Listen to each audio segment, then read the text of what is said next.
Dave, si Dave. Bigay, lagay mo dyan. Saan ilagay, Dave? Oh. Lagay. Bigas, Dave, bigas.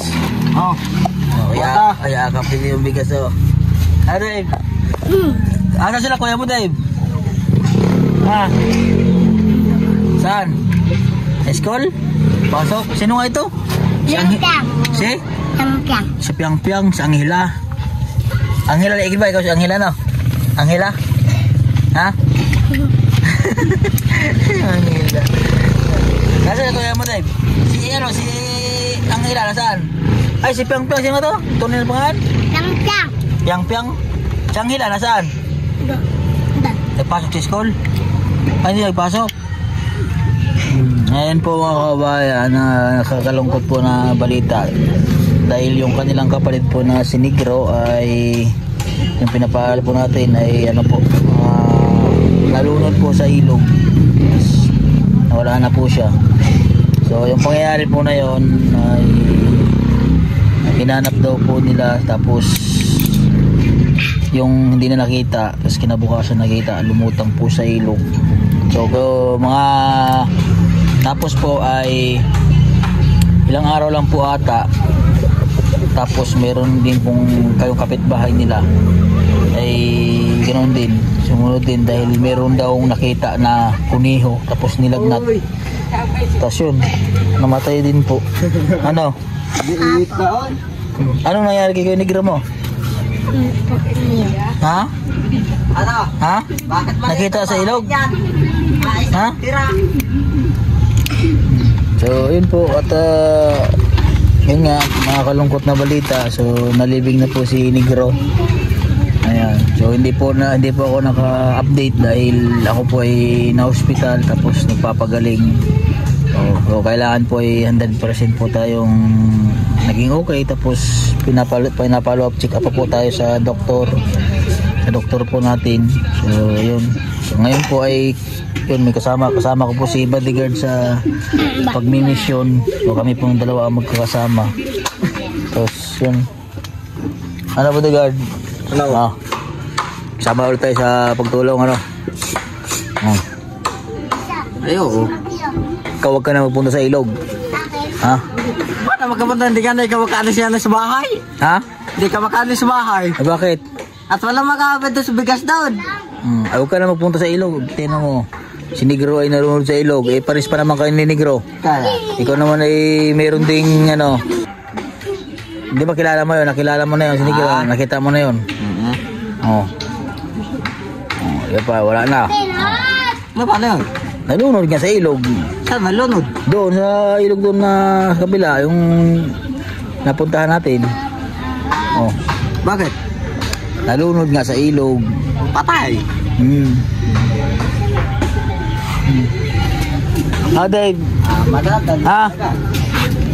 Anong masabi mo sa kanila para hindi magpuno sa ilog? Anong masabi mo sa kanila? Sa mga bata nila, Dave, anong sabihin mo? Huwag na magpinunta. At matadali talaga. Anong matadali? Di ba matadali ang buhay talaga? Pag nga po lagi po sa ilog. Di ba matadali? Patay naman tayo ba nilunod? Patay ka na tayo. Hindi marunong. Anong patay ka? Ikaw din, patay ka din pag nalunod ka. Hindi na mamamatayan. Bakit? Dati na namamatay sa ilog. Ibig sabihin, namatay ka na sa ilog. Wala nung bita ko lumang. Ibig sabihin, sabi mo, namatay na dati. Ibig sabihin, namatay. Nalaglag mo sa bangit. Di ba, bakit? Bakit buhay pa? Ibig sabihin, nalaglag mo na struck. Ibig sabihin, matibay ang buhay mo. Oo. Ilan ba ang buhay mo? Ilan? 3. 3 ang buhay mo? Naglaga na struck. Okay. Nalunod ka sa ilog. Buhay ka. Ay di, 2 na lang. Ay tapos, nalaglag ka sa truck. Buhay ka pa. Di, may isang buhay ka pa. 3 buhay mo eh. Isang buhay na lang. Isang pagkakamali mo.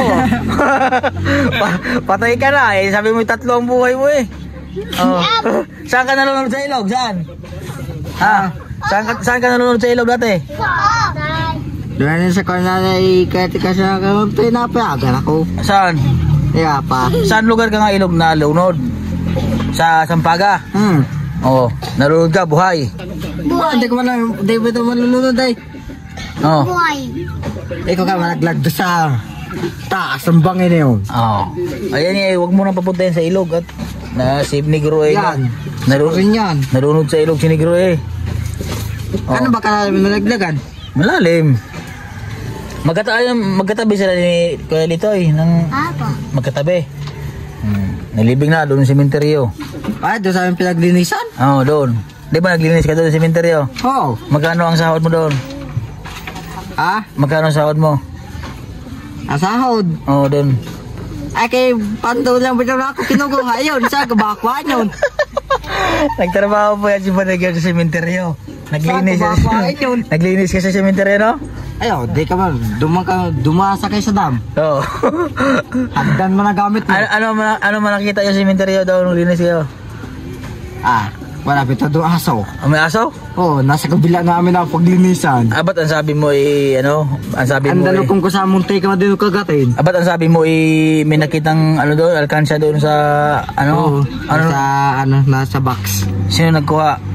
Ako ba nakalakman yun? Sabi mo may nagkuha. May nagkuha nga doon. Sino nagkuha? Sabi mo si Boss Jerome. Si Jerome, kahit anong makita doon, kinukuha. Kinukuha? Kahit mga 10 doon ay kinukuha. 10 piso? Kinuha niya? Kinukuha. Ay paano pag pinitik ang itlog noon? Nung mga nakatira doon? Si Jerome yata, ayun na yata sa mama. Ha? Ayun na yata si Jerome yata sa mama. Saan? Doon sa Martario. Naglinis kayo? Ayo. Malapit na naman ang malapit naman ang birthday mo eh. November 1 man din. Kalag-kalag. Ang birthday po ni Bodyguard, November 1, kalag-kalag. Di man pata ko kakalagin ng bako ba nagkuha? Nga, di ba ang birthday mo, pista ng patay?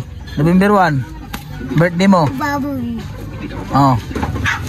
Ay 3 pa pala ang buhay mo eh. Ay 2 buhay na nasayang. Eh di isang buhay mo na lamang. Kunting kamali mo na lang. Ay nalaglag ang bigas ko nalaglag.